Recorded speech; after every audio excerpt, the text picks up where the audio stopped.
know the why human trafficking work is needed: to fight for the freedom of modern-day slaves. But love, passion, commitment isn't all you need to be an effective and successful anti-trafficking advocate. Learn the how. I'm Dr. Celia Williamson, Director of the Human Trafficking and Social Justice Institute at the University of Toledo. Welcome to the Emancipation Nation podcast, where I'll provide you with the latest and best methods, policy, and practice discussed by experienced experts in the field so that you can cut through the noise, save time, and be about the work of saving lives. Welcome to the Emancipation Nation. I'm Dr. Celia Williamson. This is episode 200. Can you believe it? I mean, I'm going to tell you the truth. I really didn't think I would get to 5. So, one thing I am, I guess, is consistent. So in the 200th episode, I want to make sure that we give you something. And so, for a couple of years, we have been working on validating a screening tool for youth, young people under the age of 18, to identify those at risk for human trafficking, particularly sex trafficking, and those who are potentially currently being trafficked. Now, we validated a tool, and that tool is free. But recently, we have developed a second iteration of the tool. So if you happen to have the first screening tool, you want to make sure you pick up the second version, the better version of this valid tool. This is statistically valid. So it's very easy to use. It's written in 5th grade language. So you can screen young people or by asking them questions, or if they have a good reading comprehension, you can give them the tool and they can complete it themselves and hand it back to you. So it's called the Focus Screening Tool. And, I don't do show notes, so I put it in the description of this episode. So if you can copy and paste that link, you can get that valid tool for free and feel free to use it. So now with the tool, make sure that, on the other side, there are instructions. And even if somebody doesn't score in the range of likely being trafficked, pay attention to each one of those questions because there are clinical implications for those. So if somebody answers yes to one of those questions, make sure that you attend to that. And that's what we call prevention. You want to lower risk and increase protection. So when you attend to those risk areas, those are risk factors. When somebody says yes, that places them at elevated risk. And the way that you help to change that trajectory toward the vulnerability of being trafficked is to attend to those areas where they are at risk. So even if somebody is not scoring in the range of being trafficked, but they do say yes to some of those areas are risk factors. So make sure if somebody says, yes, I use drugs or alcohol, then make sure that they get either a more thorough assessment on drugs and alcohol, that they get into a drug and alcohol prevention program, or they get into a drug or alcohol treatment program. Make sure you attend to lower the risks that they are showing you in the screening tool. So difference between screening and assessment: screening is just enough information to help you get them in the hands of somebody who is an expert in that area so that they can do a thorough assessment to understand if there's an issue there and then where they should refer them for treatment or for prevention. Very important. So today I want to talk about the assessment for human trafficking. There are 10 common areas where human trafficking victims most commonly need support. So I'm going to go over those 10 areas. The first area is basic needs. And most of us know that: food, clothing, shelter. We want to make sure that we attend to the basic needs: food, clothing, shelter, right? We can't build any type of interventions if somebody doesn't have food, clothing, shelter. That's the first thing we have to do. Maslow's hierarchy of need, right? We have to take care of those basic needs to survive. Along with those basic needs, sometimes we forget, is safety. That's a basic need. So we always are going to be attending to safety. And there are lots of safety plans online for you or your organization to choose from. But you want to make sure that you uncover all of the ways that they may not be safe or feel safe, and to develop a plan of action to increase that safety and security. So basic needs: food, clothing, shelter, safety. Then next, you might want to, depending on how much of a crisis it is or an emergency it is, but it's somewhere, you want to make sure that you orient the victim or survivor to your services so that they know how to access them, who they should be talking to, when, how long they're even going to be there with you today, what is expected, their rights to refuse services, all the things they need to be oriented to. And sometimes, this is very important, but we forget about it because we know the system. We're inside. So we forget to orient people to our services, to other people's services that they could potentially access. And along with orientation is education. So you may want to educate your victim or survivor about the law of the land. If the law stands with them, let them know that, because there are some people involved in the commercial sex trade that believe they are committing a crime.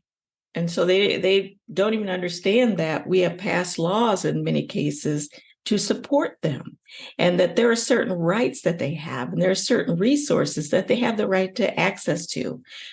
Some people educate in our program. We educate on various aspects: trauma bonding, trauma, those types of things. So orientation, education, very important. First, basic needs, number one. Orientation, education, number two. They don't have to necessarily go in this order, although basic needs should always be attended to first. Another area that we want to assess is legal needs. Not only the trafficking experience, and some people have the right to not pursue prosecution or to wait to pursue prosecution, but there are all kinds of legal needs. Perhaps they have a child by the trafficker or by anybody, and they're not collecting child support. Perhaps this person has opened a bank account, credit cards in their name. This happens sometimes in labor trafficking. So sometimes there may be theft that they've been charged with, and all the things that they didn't really have control of, but the trafficker may have manipulated or forced them to get involved in other illegal activities. Perhaps they have drug charges. There may be a bunch of legal needs. So we want to assess those, make sure that we address those. Mental health needs. We know that disproportionately survivors of human trafficking may experience post-traumatic stress disorder, mental health issues such as depression, anxiety, those types of things. So we want to make sure that we screen for those and then assess those. And then, of course, with any of these, we have to put them in the hands of the expert. Hey, I wanted to break into this episode to let you know that if you're interested in getting ahead of the problem of human trafficking by engaging in prevention and changing the trajectory of the lives of at-risk youth, then listen and learn about what really works in the field of anti-trafficking prevention curricula. Follow me here. The first issue is to understand that every youth is not at the same level of risk, there are youth at higher risk than other youth. Second, for those at higher risk, education doesn't necessarily translate into lowered risk. Youth at high risk will be educated and will remain at high risk because there are other factors keeping them at high risk. Third, understand that sex traffickers don't commonly snatch youth off the street and chain their wrists and ankles. They manipulate them and chain their minds and hearts in what we call trauma bonding. If that's true, then we need to train youth to see the manipulation coming, assess it for what it is, and do something preemptively about it. My Best Life Human Trafficking Prevention curriculum for at-risk girls uses the SAFER method to teach girls how to see risky situations and risky people, assess the situation, find suitable and safe solutions, evaluate those solutions, and respond. We talk about support and relationships and boundaries, and we reduce the risk factors that increase the opportunities for someone to remain vulnerable and to be trafficked. If you're interested in lowering risk and perhaps changing the trajectory of someone's life for the better, check out my free webinar on the Best Life curriculum at CeliaWilliamson.com. Learn how to become a trained Best Life facilitator today. And now, on with the podcast. So they have legal needs. We need to put them in the hands of a good trauma-informed lawyer. Mental health needs, we need to link them up with a good mental health center in person, and not just give them the name and the phone number, but a soft handoff where we are introducing them to the person and making sure they feel comfortable with this mental health advocate. Substance abuse. Many survivors may get involved in substance abuse as a method of coping. So whether they might need substance abuse treatment in terms of detox and then inpatient treatment or intensive outpatient treatment or AA meetings, whatever they might need, we want to make sure that we ask questions around that and their needs. Let's see. So we've done basic needs, orientation, education, legal, mental health, substance abuse. That's 5. We want to assess for injury and impairment. Has there been any acute injuries that they need tended to, or chronic injury or impairment? And when I say impairment, I mean disabilities, intellectual disabilities, physical disabilities. For instance, over 40% of women we surveyed in my community experienced a significant head or neck injury during their trafficking experience. So that alerts us to the possibility that they could have experienced a traumatic brain injury. So I might then screen, well, I don't do direct service anymore, but someone might screen for traumatic brain injury. And there are free tools online, TBI free tools, that you can just screen somebody. And again, that just alerts you so that you can get them to a neurologist for a full workup, and then maybe to a neuropsychologist to develop a treatment plan. Next, we want to assess for services for dependents.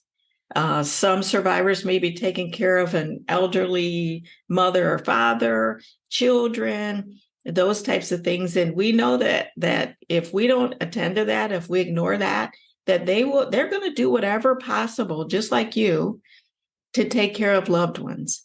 So we need to support them in that. We need to help them with that. Next is life skills and supports. You know, some survivors have been under the control of someone else. And so they may have missed those daily living skills that we all have and we take for granted. When we talk about supports, we're talking about that can be broken down into 2 things. Formal supports. So formal supports are agencies, organizations, faith-based organizations that are currently in their life. Whether it's government-run programs, Medicaid, church folk, whatever it is that those formal support systems help them in. We need to know who those are in case we want to be able to supplement or further support by connecting them to other formal support systems that we realize they need and that they said that they would love to have in their life. Then there are informal support systems, and those are friends, family, neighbors, coworkers. And that informal support system is very important. I mean, if you think about your informal support system, like who do you call when your car breaks down? Who do you borrow $20 from when you're broke until your next paycheck? Who makes you laugh? Who do you go out to dinner with to just, de-stress? Those informal supports are very important. And so sometimes when survivors come out of a trafficking experience, they don't have an informal support system, not a healthy one.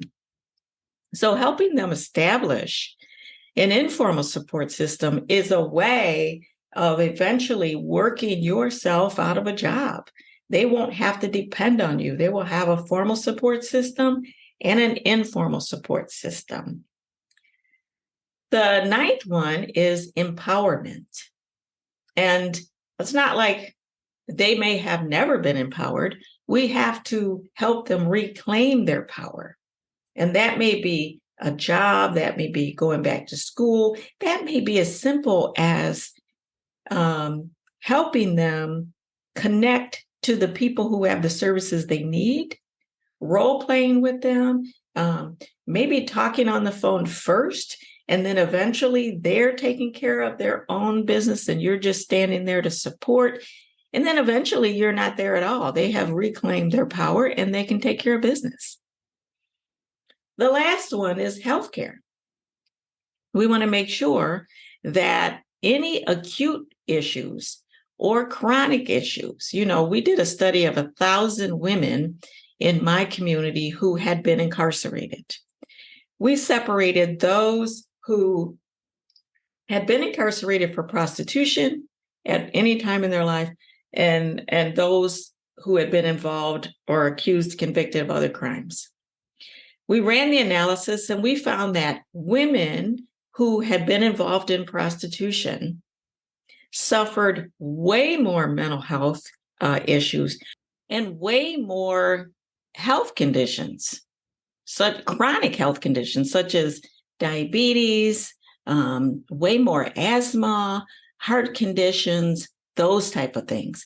So healthcare, not only like bumps and bruises and cuts and things that need immediate attention, but chronic conditions. And we want to get them likely to a clinic as soon as possible, but then over time, a primary care physician. And eventually we want to work on preventive care. The healthier they get, the more we start to look at the other end, not victim, survivor, but becoming a thriver. So some of the preventive care is going to be important. So those are the 10 areas of assessment that may be specific to those involved in human trafficking. And then we can do deeper assessments by getting them in front of experts to take care of these issues. So running through them again, basic needs, which includes food, clothing, shelter, and safety. That's number one. Orientation and education, legal needs, mental health needs, substance abuse needs, assessing for injury and impairment, services for dependents, life skills and formal and informal supports, empowerment, and healthcare. If you have a screening tool or assessment tool, depending on your agency, that covers these common areas, then you are on the right track. And some of your clients will need perhaps 1, 3, 7, 8. Others will need 2, 6, 4, and 10. So your intervention, the treatment plan, the work that you do together is still very much individualized to the client's needs, and particularly those issues the client wants to work on, right? So we want to empower them always to make choices, even though we might think you really need to work on this area. If they want to work on a different area, we want to empower that, because we want to respect that and empower our survivors to make choices. So those are the 10 areas. I hope you enjoyed the 200th episode. I hope you will get access to our focus screening tool for youth. About 12 to 17 years old is what this tool is designed for. And continue the great work that you do. Till next time, the fight continues. Let's not just do something, let's do the best thing. If you like this episode of Emancipation Nation, please subscribe and I'll send you the weekly podcast. Until then, the fight continues.